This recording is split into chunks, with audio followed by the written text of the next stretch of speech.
Shalom, welcome back. This is, you could call this like a follow-up or a part 2 to the last video I put out speaking about Simon Magus. Today we're going to be asking, does the church follow the other Simon? Is Rome's Simon Peter really Simon Magus? So, the previous video we were discussing the relationship of Paul, Saul of Tarsus, with Simon Magus.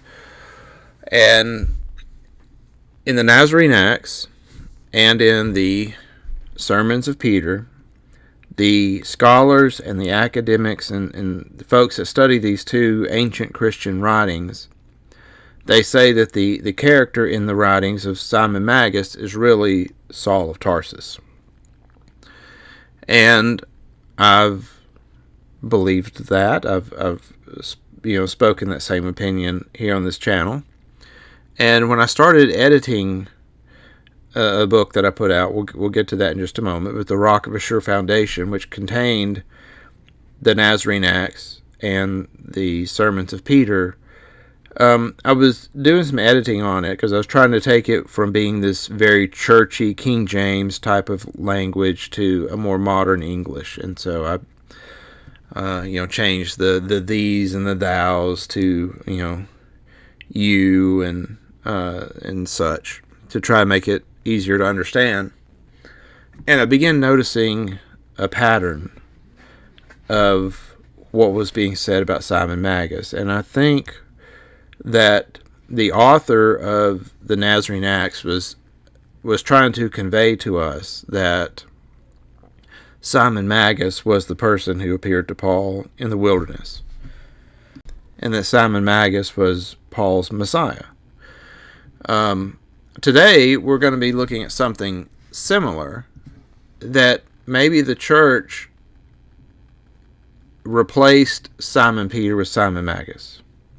And the Simon Peter that is followed by the church at Rome is really Simon Magus. And it's not like cutting one person out and pasting another person in. So don't think of it as like that. But it's more like, the church is very good at mixing things. So they could take, a pagan religion and kind of mix it in with their version of Christianity and make it palatable to people in various countries, and along with the church. And there's a number of good examples about how the Catholic Church kind of mixes all these pagan religions together. So at the same time, there's similarities with their Simon Peter, but there's also similarities with the Roman Catholic concept of Jesus, that their Jesus took on some characteristics that we see in Simon Magus. And so that's how the mixing, the blending happened. So like in the Clementine literature and in the Nazarene Acts and the sermons of Peter, Simon Magus talks often about going to Rome. He's on the way to Rome. And Peter is following him through Syria, debating with him on the true religion.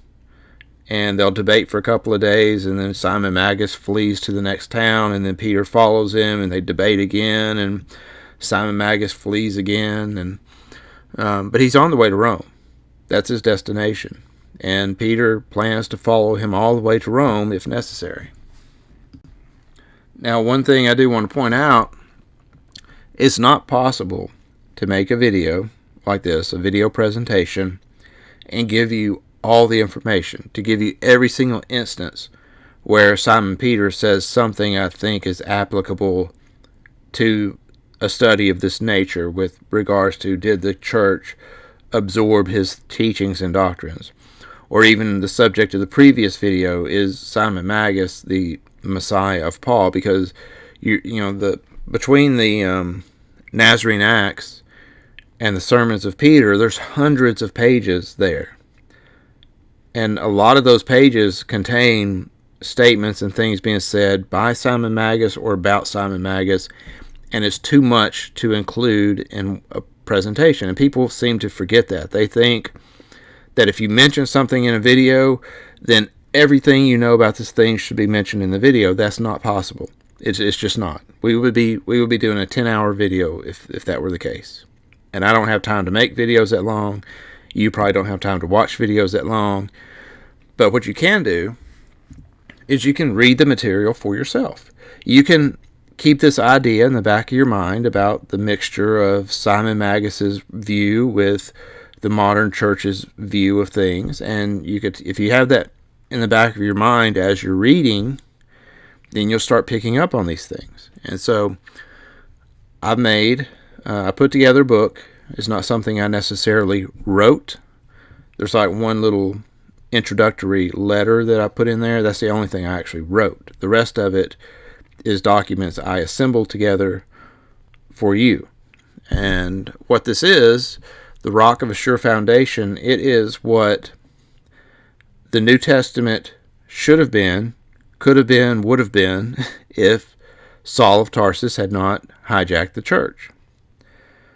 Saul of Tarsus and Simon Magus hijacked the teachings of the church, and that's why Saul of Tarsus's letters are in there, and that's why the church overwhelmingly follows the teachings of Saul of Tarsus, aka the teachings of Simon Magus.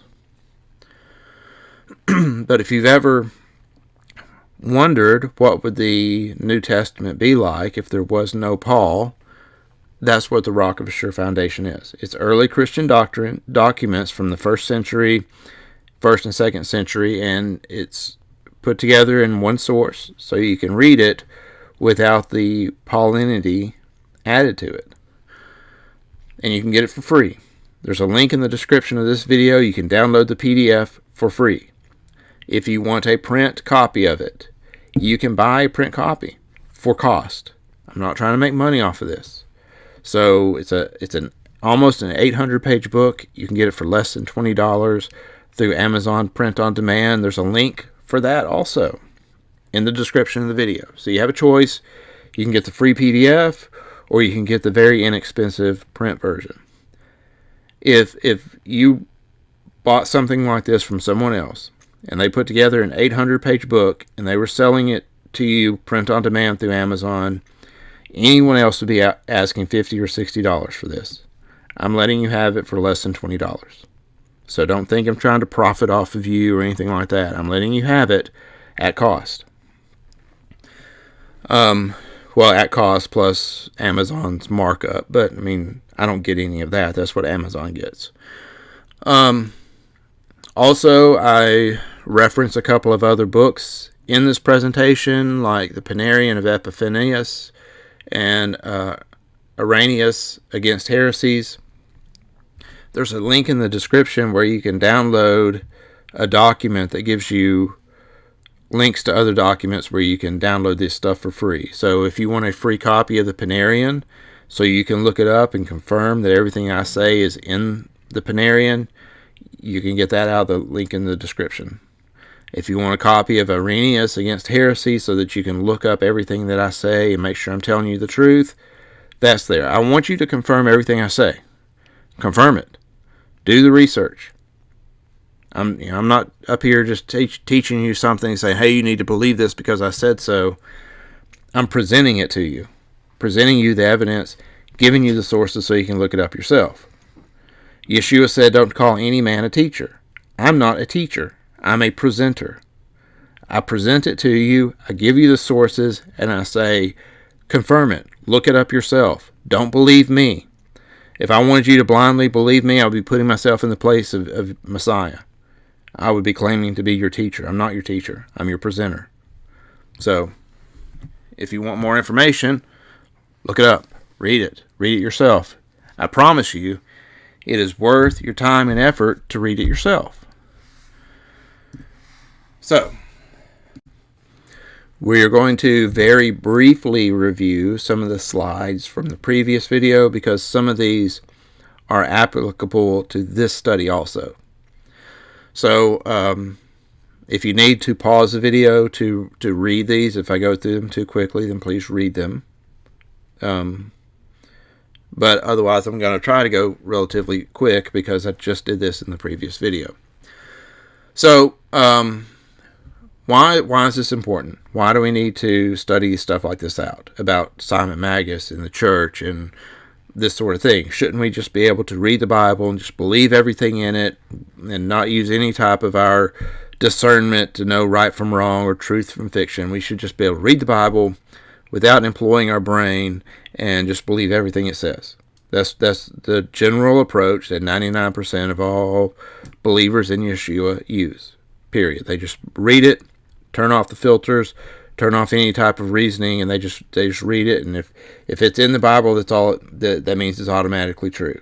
So if Paul's in there teaching things different than what Yeshua taught, we're not even supposed to question that because the blinders are off. Not the blinders. The filters are off. The blinders are on. And we just believe whatever the Bible says without doing any type of discernment, any type of basic logical reasoning or anything like that, right? Nazarene Acts, there's a couple of passages that I want to point out. Peter, he describes the sacrament of baptism as receiving wedding garments. And he says this, he says, but the ways in which this garment, the wedding garments, which is your baptism, the way in which the baptism may be spotted is this: if anyone withdraws from God the Father and Creator of all, receiving another teacher besides Messiah, who alone is the faithful and true prophet, and who has sent us 12 apostles to preach the word. If anyone think otherwise than worthily of the substance of the Godhead, which excels all things, these are things which even fatally pollute the garment of baptism. So you want to corrupt your baptism, this is how you do it. You go out and find another teacher besides Messiah. That's why when I read some of this stuff, I stopped calling myself a teacher. I'm not really a teacher. I never have been. All I've ever done is just present the information to you, regurgitate it to you. I'm not making stuff up myself. I'm not telling you to believe me blindly. It's why I give you sources. That's the whole reason that I put, like at the top of the screen where it says Acts, book 4, chapter 36. I put that up there so you can go look it up yourself. Because I'm not a teacher, I'm a presenter. So I'll present the information, show you where you can get it. But if you receive another teacher besides Messiah, then you have just fatally polluted your baptismal garments. Bottom of the page it says, this we would have you know assuredly, that a demon has no power against a man unless one voluntarily submit himself to his desires. And then there's a portion where Peter refers to the temptation of Messiah, where he was tempted in the wilderness for 40 days. And when Yeshua was quoting verses, he was quoting the Torah back to Satan, Satan fled from him. And here Peter tells us what Satan did after he left Yeshua. Satan hastened immediately, straightway, immediately, to send forth into this world false prophets, false apostles, and false teachers, who should speak indeed in the name of Messiah, but should accomplish the will of the demon. So, putting these two pieces of information together, what is the will of the demon that he was trying to accomplish? The will of the demon is to get you to receive another teacher besides Messiah. Period. If you don't understand how I made this connection, pause it. Reread both of these sections. Get the free download of Rock of Assure Foundation. Look up these two sections and go back and read the whole thing. Like read the chapters before it, the chapters after it, get the whole context of what's being said here if you need to. Right? I give you the sources so you can do that.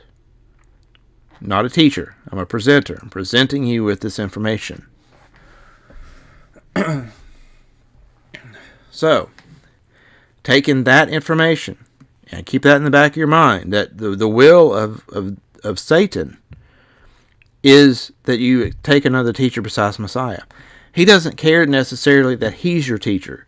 It's not that Satan wants to teach you. He just wants you to take anyone else. If he can get you to take Paul, fine. If he can get you to take Simon Magus, fine. If he can get you to take some other false messiah, or false prophet, he's going to do it. That's what he wants. That's all he wants. Yeshua assigned certain people to certain positions. He assigned 12 apostles with the responsibility of delivering his message. He didn't mention a 13th apostle. He assigned his brother James to be the head of the early church. Like, those people are trustworthy. Yeshua would not have assigned them to the positions he's assigned them to if they were not trustworthy. Like, that's part of having faith in Yeshua, is trusting that he had your best interest in mind when he assigned these different people to their roles. The problem arises when we accept another teacher like Paul, like Simon Magus, and then everything that Peter says, or everything that John says, or everything that James says, we read that through the filter of things that Paul has said. And so it distorts even the teachings of Yeshua, because there's things that Yeshua says quite plainly that Christians will take and turn into the exact opposite meaning, because they're taking Yeshua's words, running through the filter of things that Paul said, to where it totally changes what Yeshua's statements were. That's what it means to take another teacher. And the thing is, if you reverse that, and you read everything that Paul says through the filter of Yeshua, it would expose Paul very quickly to being a false apostle. When you see Yeshua in the book of Revelation speaking about eating meat sacrificed to idols, and says it's a doctrine of Balaam, that it's a stumbling block to the children of Israel, words in red in Revelation chapter 2. And then you see Paul saying that he has secret knowledge that says it's okay to eat meat sacrificed to idols. It's okay, and according to Paul, it's okay for his followers to go into a pagan temple and eat meat straight off the altar of the pagan temple. Jesus says that's a doctrine of Balaam. He says that's a stumbling block. You start reading the words of Paul through the words of Yeshua, and you see that they don't line up. You'll reject Paul, but people don't do that. They do it the other way around. They interpret everything Jesus said through what Paul said, and they get led astray because of it. Okay, so now we're going to look at the Gospel of the Hebrews, which is the Hebrew version of Matthew.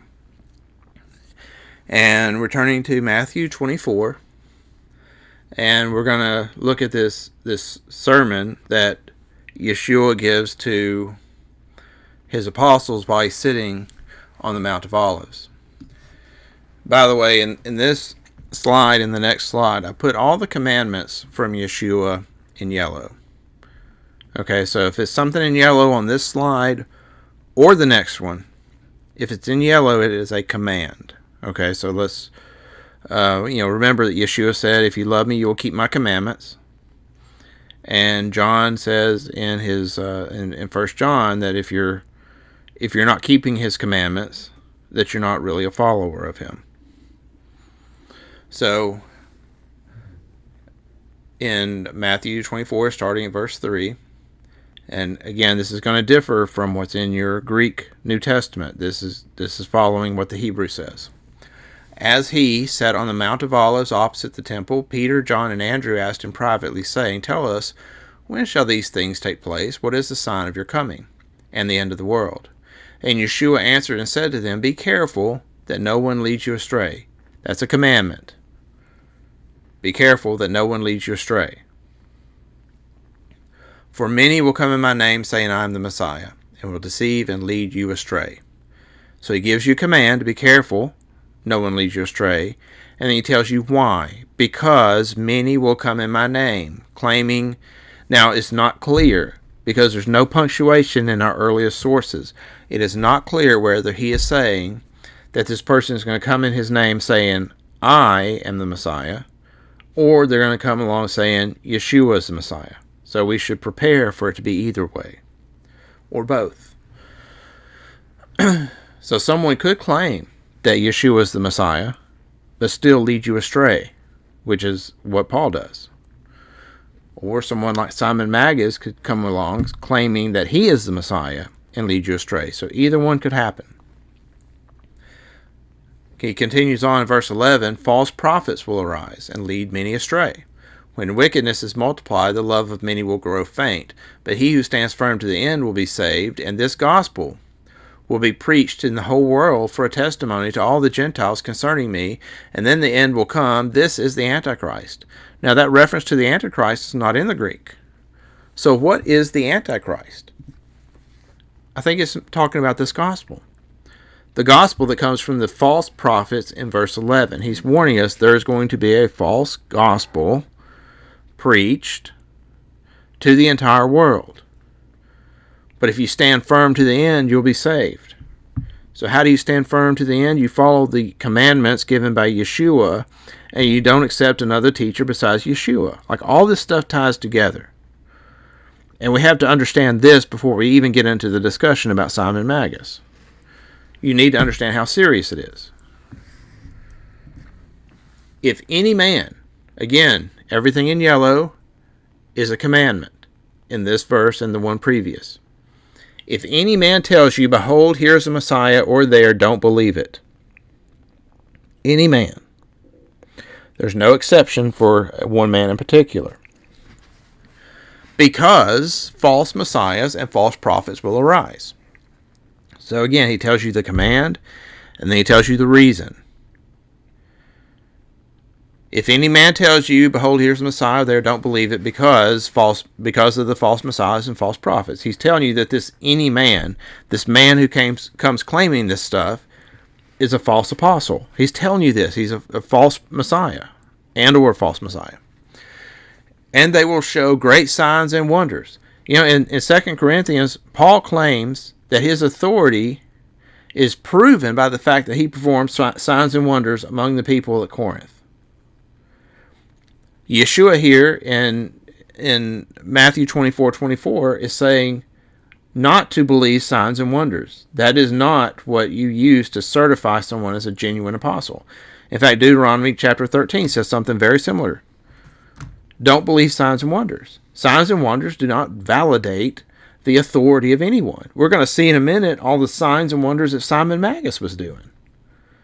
You can be led astray by signs and wonders. Again, if any man tells you, here's the Messiah there, don't believe it. Commandment. Commandment from Yeshua. And they will show great signs and wonders, so that if it can be, they will come to lead astray even the chosen. Therefore, again, it's in yellow, it's another commandment. Therefore, if they tell you, behold, he is in the wilderness, that includes the wilderness on the way to Damascus. If they say he's in the wilderness, don't go out. Or behold, he's in the inner rooms, don't believe it.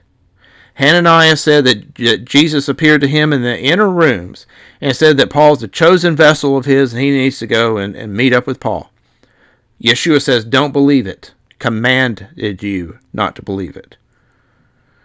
Paul also claims to have seen Yeshua in the inner rooms. In Acts chapter 23, he tells you about a vision that he had while he was in Jerusalem in Acts 9, in the inner rooms of the temple. Jesus Christ says, if he says, behold, he's in the inner room, don't believe it. Commandment. Another commandment. Pay attention. I've foretold it to you. In other words, pay attention, man. I'm telling you this ahead of time. I'm pre-warning you that there's going to be a false prophet. I'm telling you ahead of time. I've foretold it to you. Pay attention to what I'm saying. That's a command too. Everything in yellow is a commandment. If you disobey these commands from Jesus Christ, you are no longer a follower of his. There's no way that you can keep these commandments on the screen and believe that Paul's a true apostle. You cannot do it. There is no way you can do it.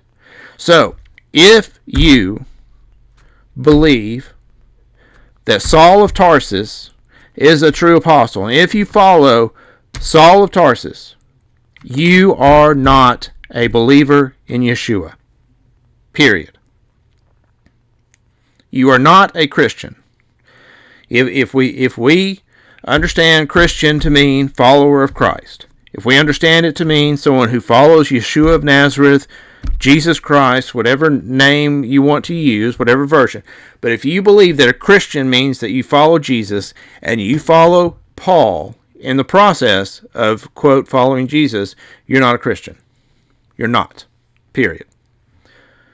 I've beat around the bush about this. I've taught all the reasons that Paul is false. I've got a playlist on my channel, Paul versus the Real Church, that backs up everything I'm saying. But everything in this video tells you one thing. If you follow Saul of Tarsus, you are not a follower of Yeshua. Your baptism has been corrupted. Your wedding garments are stained. You've been led astray. Period. If you couldn't be led astray by Paul, Yeshua would not have warned you about him. So there you go. That's the hill I'm dying on. If you're a follower of Paul, you're not a real Christian. That's where I stand. Verse 27 tells you why we're not supposed to believe this person that claims to have had a personal vision of Yeshua in the wilderness. Verse 27, for as the lightning flashes from the east and is seen even to the west, so will the coming of the Son of Man be. In other words, when he does return, he's not going to be in the wilderness on the way to Damascus. He's not going to be in the inner rooms of the temple. He's not going to be in Hananiah's house. He is going to appear in the sky for everyone in the land to see him. It is not going to be a second coming to Paul in the wilderness.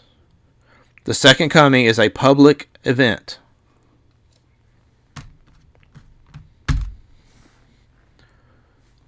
So if somebody comes and says that they saw him in a private event, don't believe it. For wherever the body is, that's where the vultures will gather together. The body, I think the body he's speaking about here is the assembly of the believers. So wherever the assembly is, vultures are going to be gathering around you to pick you off, to lead you astray. That ties the warning back into the beginning of the chapter. He starts off the chapter, the very first words out of his mouth. Pay attention so that no one leads you astray. Very first thing he says. And he concludes it with his statement, wherever the body is, wherever the assembly is, that's where the vultures are gathering. They're gathering to pick you off, to lead you astray. All right. So, now we're up to the Sermons of Peter, chapter 21. And we're going to look at some of the things that are said about Simon Magus. This is something I discussed in the previous video. This particular slide, I think I want to look at it again as part of this presentation also. So Simon Magus and Peter are debating, and then this is how Simon makes his exit. He makes a few statements to the people and he leaves. So it says, when Simon said this and he went out, Peter said to the assembled multitudes, if Simon can do no other injury to us in regards to God, he at least prevents you from listening to the words that can purify your soul. On Peter saying this, much whispering arose amongst the crowd, saying, what necessity is there for permitting him to come here and utter his blasphemies against God? In other words, what's the point of even having the debate? Let's just get rid of this guy. And Peter said, would that the word of God, or rather, would that the word against God, for the trial of men went no further than Simon. So this is a trial. This is a test. Simon is a test. And we're going to see that Simon's followers are a test too. So like Paul's a test. In fact, you go to Deuteronomy chapter 13 and read about false prophets, you'll see that they're a test. They are a test. They're a test from the adversary, but God allows it. He allows the adversary to test us. For there will be, as the Master said, false apostles, false prophets, heresies, desires for supremacy, who, as I conjecture, finding their beginning in Simon, who blasphemes God, will work together in the assertion of the same opinions against God as those of Simon. So we're going to look at this last sentence again. We're going to kind of break it down into different parts. So, Simon Peter says, there will be, as the Master said, false apostles, false prophets, heresies, desires for supremacy, who, as I conjecture, finding their beginning in Simon. Who finds their beginning in Simon? False apostles, false prophets, heresies. So, we know who the false apostle is. We should know. The false apostle is Paul. Paul, it says, found his beginning in Simon. The false prophets found their beginning in Simon. The heresies find their beginning in Simon. You know, all these Gnostic beliefs that sprung up in the 1st and 2nd centuries, they came up with their beliefs through reading the letters of Paul. So Paul's letters found their beginning in Simon, and then the heresies found their beginning in Paul. But the original source of it is Simon Magus. They find their beginning in Simon, who blasphemes God. And they will work together in the assertion of the same opinions against God as those of Simon. So this belief, theory, understanding, whatever you want to call it, that the scholars have about Simon Magus and the Nazarene Acts, it is true and it's not true.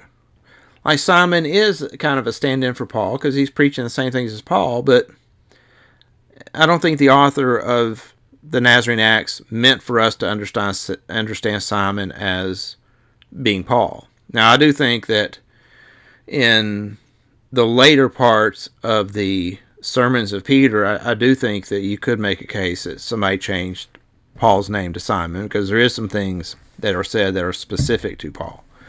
But overall, in the majority of the text, I don't think that's really what's being said. Rather, I think what's being said is that Paul's doctrines originated with Simon, and that all the heresies are going to have their origin with Simon. So all of that is being said to get us here. This is where Simon is introduced to the storyline in the Nazarene Acts. Peter gets this letter from James that's telling him to go to address this issue with Simon. This is very similar to what's said about Simon Magus and Peter in Acts chapter 8. Although Acts chapter 8 is a very shortened, condensed version of what happened. Very, very shortened. So it takes chapters and chapters and chapters of the Nazarene Acts and condenses it down into like 2 or 3 sentences. So Simon, a Samaritan from the village of Githonin, who is by artifice of sorcery turning away many of our own. He is creating factions and saying concerning himself, I am the standing one. At other times he says he is the Messiah. Now the standing one is it's a name for Messiah. So he's claiming to be Messiah. And also many things concerning himself, as if mystically, namely, I am more powerful than power of the Most High, which is higher than even the God who created the world. So this is the claims being made by Simon. He's claiming to be Messiah. At other times he's claiming to be higher than even God himself.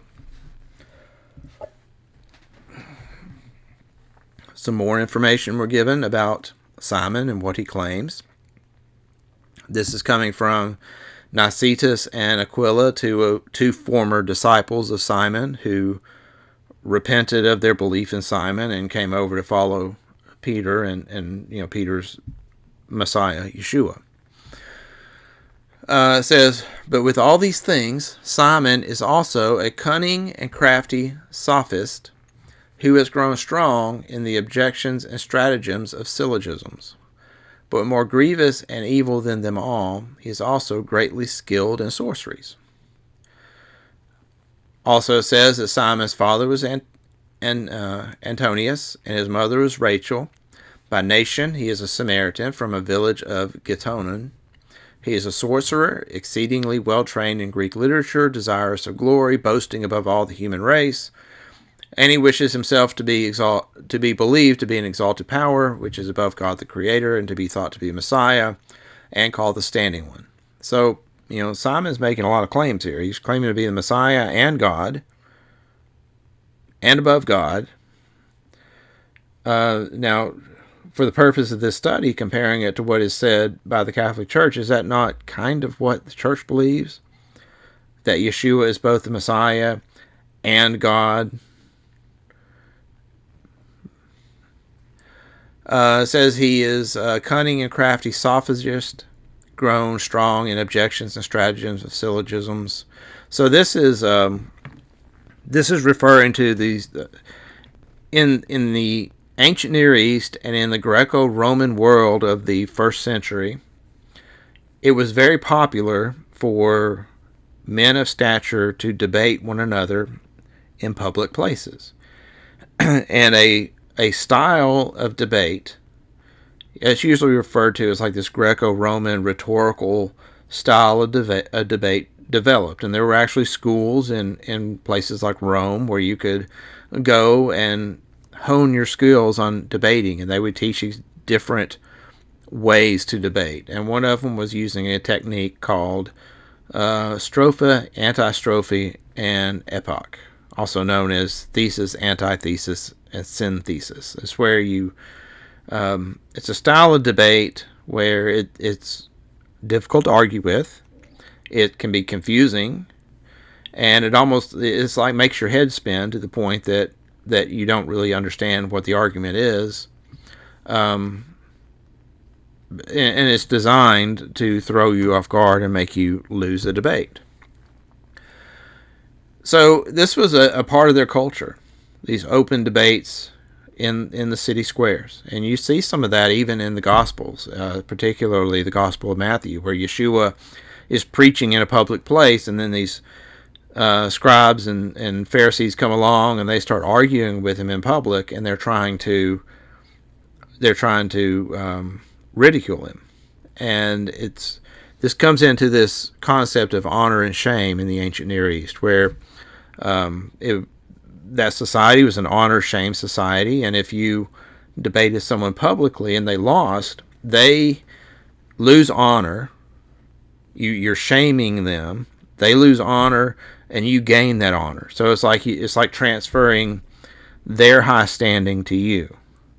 And that was the goal. You wanted to win the debate, and it increased your own social stature. So Yeshua is going around the countryside, surrounded by people, followed by great crowds of people. That's like referring to the honor that he had. He had this huge amount of honor based upon his teachings, and the people would follow him, great crowds of people. And the scribes and Pharisees were seeking to pull that honor away from him. But it would say that the scribes and the Pharisees would go away ashamed. If they were ashamed, then that means that they were defeated in this debate, and Yeshua actually took honor from them. So Yeshua didn't seem to actually start these debates. He wasn't there to try and shame them. But when they started it with him, he always won. And so that was kind of going on behind the scenes as part of their culture that you may not fully grasp just reading the Gospels. And so we're being told that Simon is especially cunning in using these Greco-Roman rhetorical styles. And that's something you also see with Paul. There are many, many papers written on the Greek rhetorical style that Paul employs in his letters. So you see Paul fitting this description. Exceedingly well trained in the Greek literature. You see lots and lots of references to Greek literature from Paul. In fact, there's some scenes in the book of Acts that it's like Paul is acting out a scene from a Greco-Roman play. Something like a play by Homer or something, and the storyline is very similar to something that Homer wrote, or Plutarch, or Plato, or one of these Greco-Roman men of renown. So we see that a lot of this description of Simon Magus fits Paul, and especially this boasting above all the human race. Paul brags about his boasting. The pinnacle of that is in 2 Corinthians, where he's almost ranting like a madman in his letters, relishing in his boasting. So, definitely some similarities, sharing the same opinions as those of Simon Magus. Here are some of the things that Simon Magus claims to be able to do. He says that he can make new trees spring up, he can produce sprouts, he can throw himself into the fire and not be burnt, can change his countenance so he can't be recognized, can show people that I have two faces, I can change myself into a sheep or a goat, I can make a beard grow upon little boys, I shall ascend by flight into the air, I shall exhibit abundance of gold and make and unmake kings, I shall be worshipped as God and have divine honors publicly assigned to me, so that an image of me shall be set up and I shall be worshipped and adored as God. In fact, I would say that this last part in orange, he's speaking about going to Rome. This is his plan for when he gets to Rome. He refers to it quite often in the Nazarene Acts and the sermons of Peter. That's Simon's master plan. He's going to Rome and he's going to become a god. He's going to be worshipped as a god. Notice he can change his countenance so he can't be recognized. Like some of these similarities between him and Paul, I mean, I think you could even make the case that maybe Simon Magus at times preached as Paul. Could possibly. I mean, it's a theory, a possibility.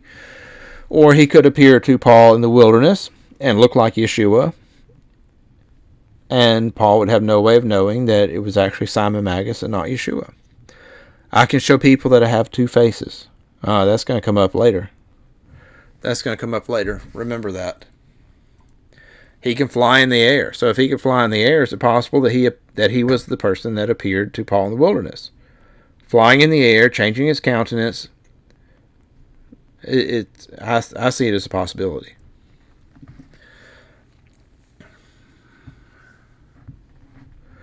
Also, notice that Simon claims to be born of a virgin.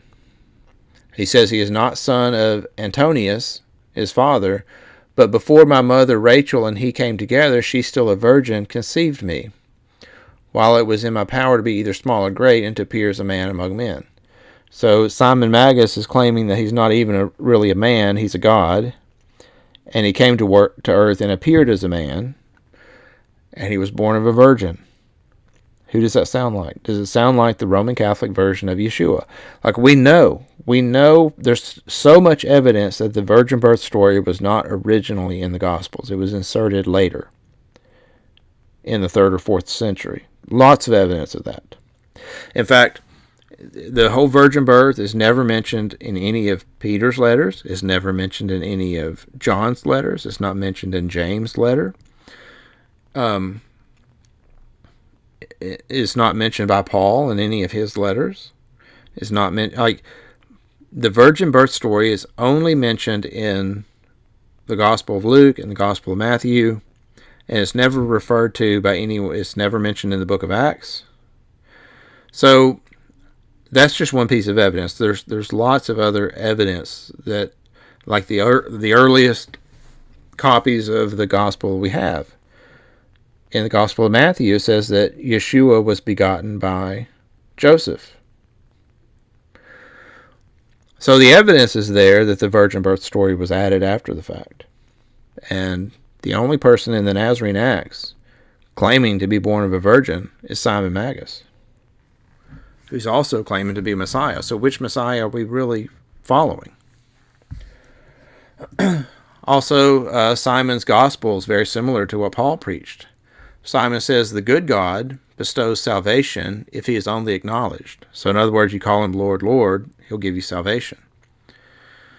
But the creator of the world demands also that the law be fulfilled. So Simon's God doesn't demand that you fulfill the law. Simon's God has nailed that law to the tree, and now you just have to call him Lord, Lord. Sounds very similar to Paul's God. So we're going to look into what this cult of Simon believed. We have information about it. The two sources I use is Irenaeus against heresies and Epiphanius Panarian, because they both talk about this cult that Simon founded. It says, "Now this Simon of Samaria, from whom all sorts of heresies derive their origin, formed his sect out of the following materials.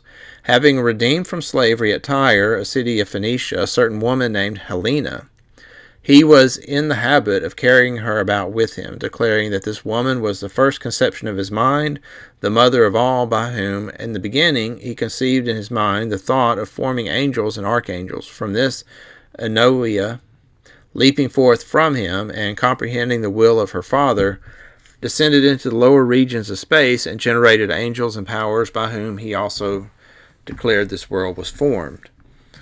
So this Helena, or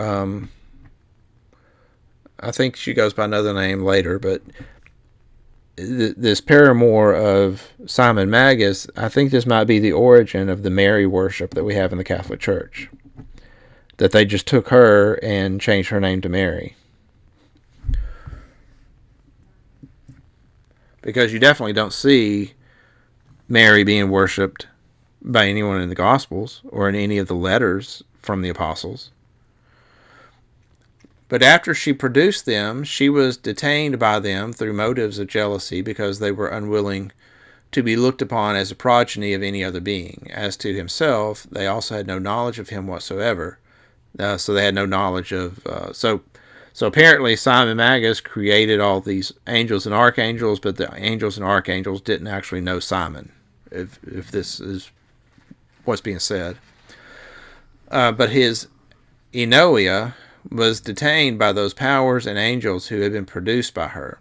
She suffered all kinds of contumely from them, so that she could not return upwards to her father, but was even shut up in a human body, and for ages passed in succession from one female body to another, as from vessel to vessel. She was, for example, in that Helen, on whom account the Trojan War was undertaken, for whose sake also Stesichorus was struck blind, because he had cursed her in his verses, but afterwards repenting and writing what are called Palonides, in which he sang her praise, he was restored to sight.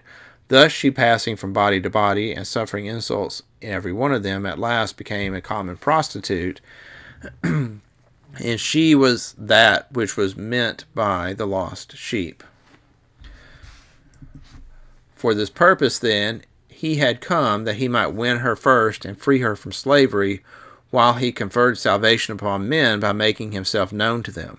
So here, this is Simon Magus claiming he's Messiah, and Simon's gospel is that he came for the lost sheep, who was really Helena, that she was the lost sheep, but in the process, he would confer salvation upon men by making himself known to them. So if they accepted him and called him Lord, Lord, then those people would be saved.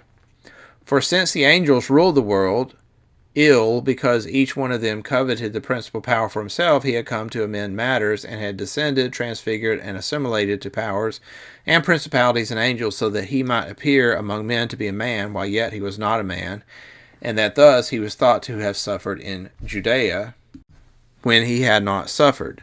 So Paul's Messiah says that he came in the appearance of sinful flesh, but that he was not actually flesh. And so that's what you see, a similar, or maybe even the exact same claim being promoted by Simon. He just appeared to have suffered in Judea, but he had not really suffered. Moreover, the prophets uttered their predictions under the inspiration of those angels who formed the world. This is in line with what Paul said, that the law was given by angels, not by God. So you see Simon's heresy reflected in the writings of Paul. When he had not suffered. Moreover, the prophets uttered their predictions under the inspiration of those angels who formed the world, for which reason those who placed their trust in him and Helena no longer regarded them, but as being free, live as they please. For as men are saved through his grace, and not on account of their righteous actions. Okay, so he says the scriptures were written by angels, and you could disregard those scriptures as being free. Now you're free, and you can live as you please, because men are saved through Simon's grace and not on account of their righteous actions.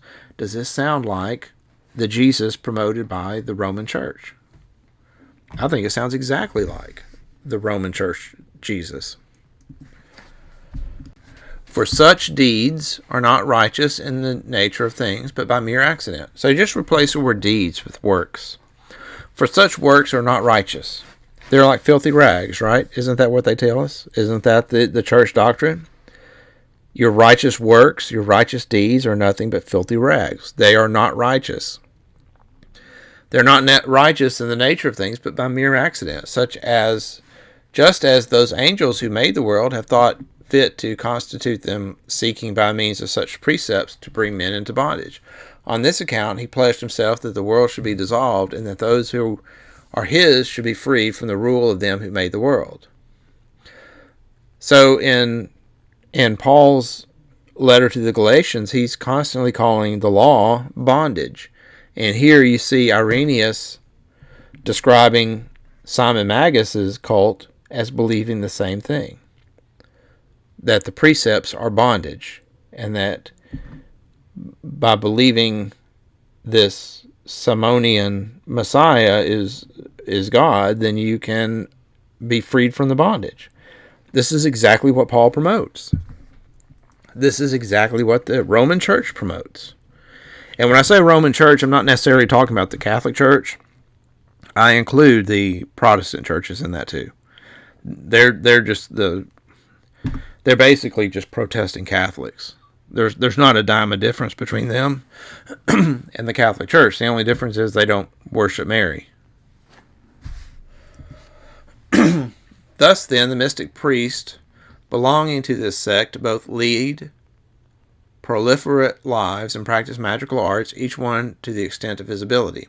They use exorcisms and incantations, love potions too, and charms, as well as those beings who are called paradi, or familiars, and oniropompi, dream centers, and whatever other curious arts can be had recourse to, are eagerly pressed into their service. They also have an image of Simon, fashioned after the likeness of Jupiter. We'll get into that in a moment.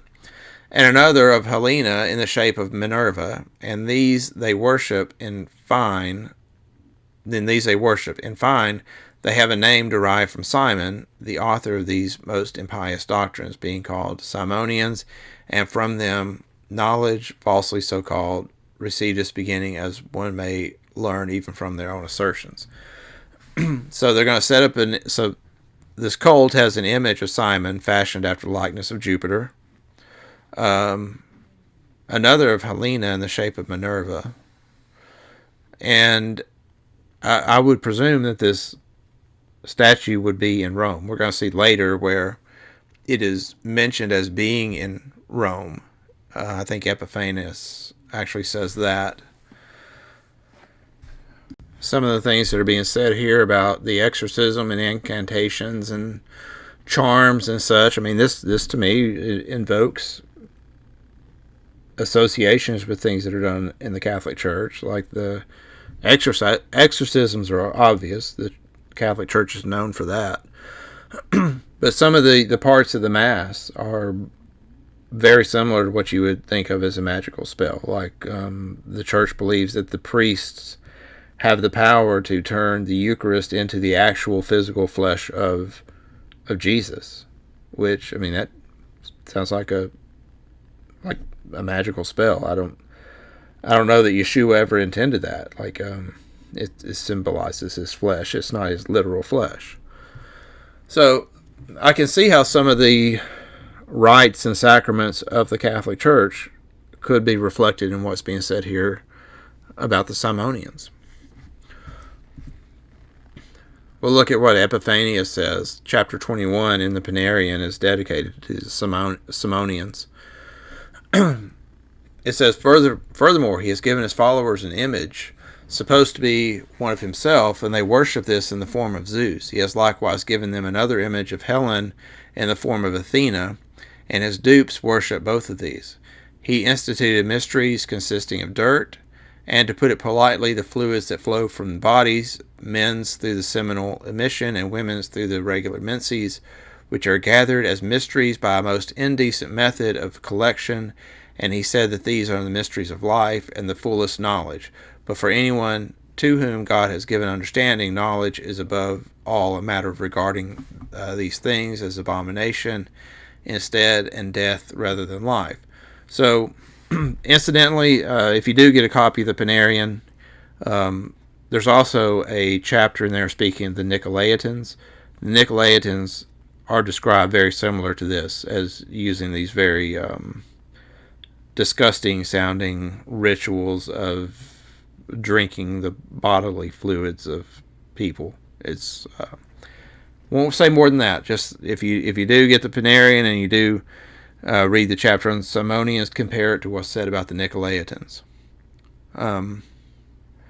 Also, this subject of knowledge comes up quite often. It actually originated in Paul's letters. He talks about his secret gnosis, where he could eat meat sacrificed to idols and other stuff. But Paul mentions this secret knowledge. He calls it the deep things of God.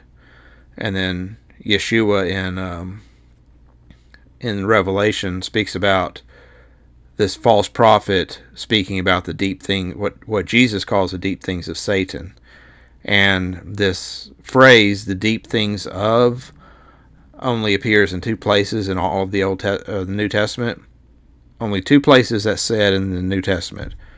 One is by Paul, calling it the deep things of God, and then by Yeshua, calling it the deep things of Satan. So it's pretty obvious that Yeshua is referring to Paul's secret knowledge there. Moving on, Epiphanius also says this man offers certain names of principalities and authorities too, and he says there are various heavens, describes powers to go with each firmament in heaven, and gives outlandish names for them. So Peter and the scriptures themselves, they only speak of two heavens. They speak of the visible heaven and then the invisible heaven that's above, where God dwells. There's only two heavens. Only two heavens spoken by Peter, only two heavens spoken about in Scripture, aside from Paul. Paul claims to have went to a third heaven. And he doesn't say that there's only three heavens, but Paul just says he went to the third heaven. And then Simon Magus believes in various heavens, more heavens. Describes powers to go with each firmament in heaven and gives outlandish names for them. He says that one cannot be saved unless he learns from his catechism and how to offer sacrifices of this kind to the Father of all through these principalities and authorities. I'm pretty sure the Catholic Church teaches on multiple heavens. That's where the term seventh heaven comes from.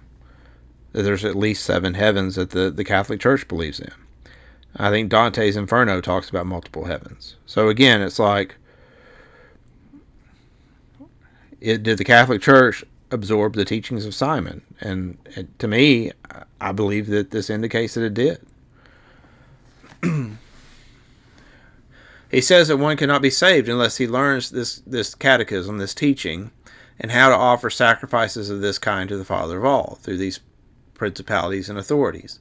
This world has been defectively constructed by wicked principalities and authorities, he says, but he teaches that there is decay and destruction of flesh and a purification only of souls, and these only if they are established in their initiation through this erroneous knowledge. So you're saved by knowledge, which is a Gnostic belief.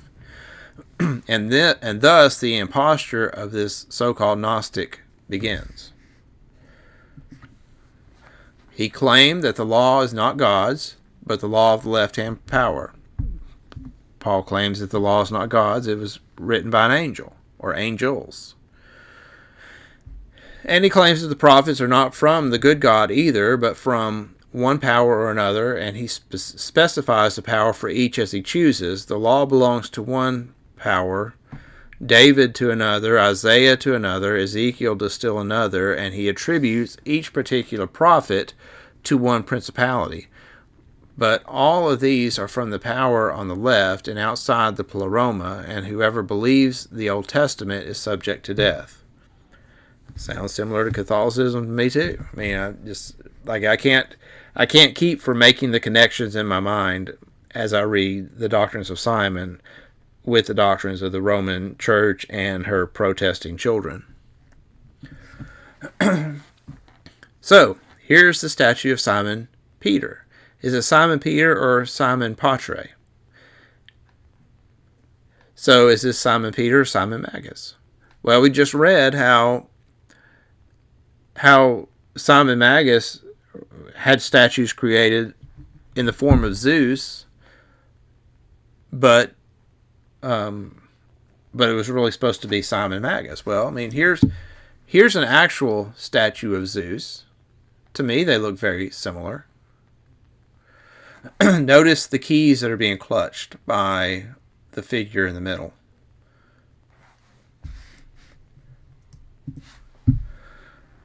So this is coming from the Dictionary of Christian Biography. It says, when Justin Martyr wrote his apology, the sect of the Simonians appears to have been formidable, for he speaks 4 times of their founder Simon, and we need not doubt that he identified him with Simon of Acts. He states that he was a Samaritan, adding that his birthplace was a village called Gitana. He describes him as a formidable magician and tells that he came to Rome in the days of Claudius Caesar, which would be around 45 AD, and made such an impression by his magical powers that he was honored as a god, a statue being erected to him on the Tiber between 2 bridges bearing the inscription Simoni del Sancto, i.e. the holy god Simon. So this kind of, it confirms what I said before, that this statue was in Rome, that this was where it was placed. Now I do want to say that this statue that's being spoken about is not this statue. This is a different statue. The one that was placed in Rome, that one was one that was on this island in the Tiber River. Several years ago, I actually read an article where they think they found this statue of Simon Magus. I tried to find a picture of it for this presentation because I know I've seen a picture of it, but I could not find it. I couldn't find it to put in this presentation, but they apparently did find this statue that's being spoken of by Justin Martyr. Here, this is from Ernest L. Martin in his paper on Simon Magus. Ernest L. Martin, he wrote a number of interesting books and articles. He has a theory which he included in his book, The Temples That Jerusalem Forgot, where he makes a case, and it's a case that I believe and I accept, that wall that the Edomites pray to in Jerusalem is actually not the wall of the Temple Mount. That's the wall of the Roman fortress of Antonia. And that the temple in Jerusalem originally set to the south of what people call the Temple Mount today. That what people are praying to and praying over is actually Fort Antonia. So anyway, I think Ernest Martin's books are available for free online. You could probably find them. If you can find any of his stuff, I mean, it's worth reading. He was a very good researcher. He's passed away now, I believe. But Ernest L. Martin has some very interesting studies out there. So it says, this again is from Ernest's paper on Simon Magus. It says, surprisingly as it may sound, it is a well-known fact among students of ancient religion that the chief pagan gods worshipped in the early civilizations were generally known by the name Peter. It is also known that the priests of those heathen gods were also called Peters. Actually, I think the priests were called Paters, but that is, whatever. They're very similar. That same name, in one form or another, was even applied to the pagan temples consecrated to those gods. Notice what Bryant in his work Ancient Mythology says. Not only the gods, but the hierophante, or special priests in most temples, and those priests in particular who were occupied in the celebration of mysteries, were styled patras. Patra was undoubtedly a religious term. The name Pator or Patora, the ancient pagan gods, the priests who were their ministers and their sacred sanctuaries, their temples, were all called Petors or Peters. Either the spelling is acceptable since vowels are fluid in all languages, especially the Semitic.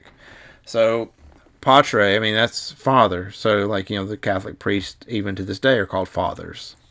So, so all of this is applicable to the Roman Church, I think.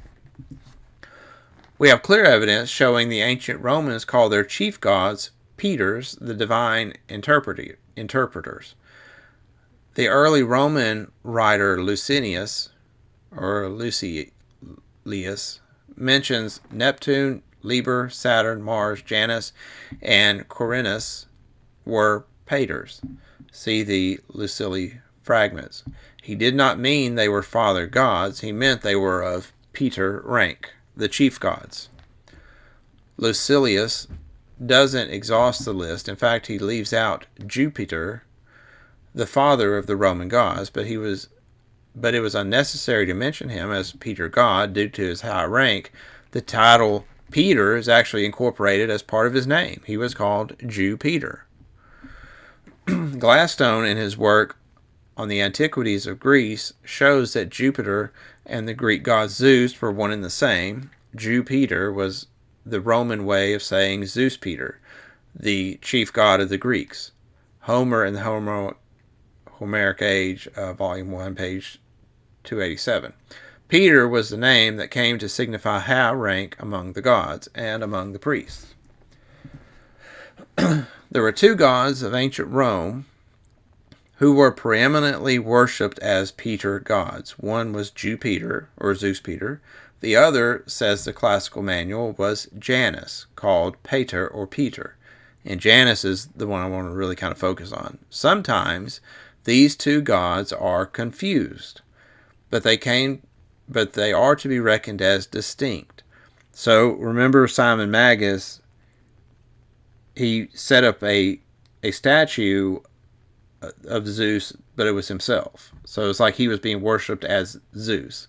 So in the same way, you could say that this Janus is also confused sometimes with Zeus. So Janus is worshipped as Zeus. They're very similar, is what I'm trying to say. But they are really two distinct gods. So Simon Magus is actually distinct from Zeus. So I would, we're looking for a pattern here, and I think this fits the pattern. Relative to Roman paganism in the first century, the latter god, Janus Peter, has some interesting roles to play in the pagan religion at Rome. These roles answer the question, who was the original Peter of Rome? Notice a brief history and some of the activities of this god. Plutarch, in his life of Numa, gives us the identity of Janus. Originally, according to Plutarch, Janus was an ancient prince who reigned in the infancy of the world. He brought men from a rude and savage life to a mild and rational system. He was the first to build cities and the first to establish government over men. After his death, he was deified. Now, Mr. Martin goes on to make the case that Janus was actually a deified version of Nimrod, and that Nimrod is Janus. And that the followers of Nimrod were this sect of magi who you bring that forward through history, and Simon Magus was one of those magi. And so then Simon Magus goes into Rome and sets him up and basically becomes the new Nimrod, the new Janus. Says the Peter god Janus was the ancient Romans keeper of the gates of heaven and earth. He is represented with a key in one hand as emblematic of his presiding over the gates and highways. How shocking. The pagan Romans were calling their Janus a Peter hundreds of years before the birth of the Apostle Peter. It was this Janus who was in charge of the pearly gates. The very word Janus means gates. That is, the one in charge of the gates. The classical manual continues. Ovid speaks of him, Janus, in the first book of his Fausti, and says that his face is double to denote his equal empire over the heavens and the earth. Well, do we remember what Simon Magus said about himself? He says, I can show people that I have two faces. And then you got his face, this of Janus, has two faces. Does not the Pope claim the same power today, and that all things are open and shut to him at his will? He was infallible and answered to no one for his actions, so does the Pope. That he governs the universe, or Catholicum, and alone possesses the power of making the world revolve on its axis, that he presides over the gates of heaven. So in the same way that Peter, that the Roman Church Peter presides over the gates, you see Peter portrayed as standing at the gates of heaven and letting people in.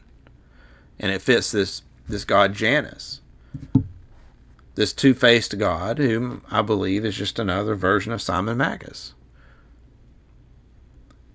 Incidentally, this is who January is named after, Janus. So that's why like the old man and the little child that you see around New Year's, that's the two faces of Janus.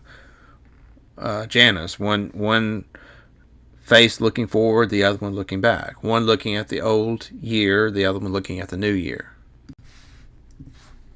Also, he is represented with a key in one hand. And here you see this statue supposedly of Simon Peter, and it's holding a key in one hand. So is this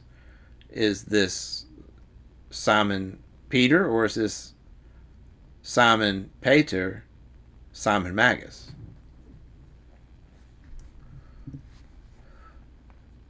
The Catholic Church claims Peter gave to it the keys to the gates of heaven, and that no one will enter into God's presence unless the church opens the gates. The very word cardinal means hinge. The cardinals of the Roman Church are the hinges upon which the gate, the Pope, is able to turn. The classical manual continues, the successions of day and night are regulated by his, Janus's, influence, and that the east and the west is at one moment open to his view. It was Janus Peter who also controlled the calendar by his priest. The first month of the year was named after him to show his control over the years. So today we still have January as the first month. The Catholic Church, like the priest of Janus, feels it has the same authority over the calendar today. So, interesting reading by Dr. Martin, and again, it totally, I feel like, corroborates my belief, my understanding that Simon Magus, that the Catholic Church took Yeshua of Nazareth, they took Jesus Christ, and then they kind of melded him with Simon Magus, and also kind of blended Simon Peter and Simon Magus together to create this new religion, where it gives lip service to Yeshua of Nazareth, but the real Messiah, the real teachings being followed, are the teachings of Simon Magus. So anyway, like I said, it's something to think about. I think that if you were to take the time to read the documents in the Rock of Assure Foundation, I think you would see that, yeah, this does seem to be the case. Especially as a parent, if you have a pretty intricate knowledge of the Roman Catholic Church. And as I've mentioned multiple times on my channel, like, I was raised in the Catholic Church, so I'm familiar with it. I actually went to Catholic parochial school in 1st through 8th grade, so I had that stuff just really, beat into my brain about the doctrines of the Catholic Church. And reading this, I'm just like, wow, this sounds so similar to the stuff that we were taught in catechism. So anyway, I thank you guys for listening. I pray that this has been a blessing, that this is giving you some things to think about. And until next time, man, read the Rock of Assure Foundation. Read it. You got the information there. You don't need to. Please don't put me up as a teacher. Like, all I do is I can present the information in there, but the real source of your information needs to be Yeshua, not anyone else. Whether that be Paul, or me, or someone else. Go to Yeshua. Go to him for the answers. And between him and the 12 men that he authorized to be his apostles to deliver his message, you should be able to find out the truth. You don't need that mysterious 13th apostle that taught the doctrines of Balaam and the understanding of Simon Magus. You got everything you need in the book, The Rock of a Sure Foundation. So, thank you for listening. Shalom.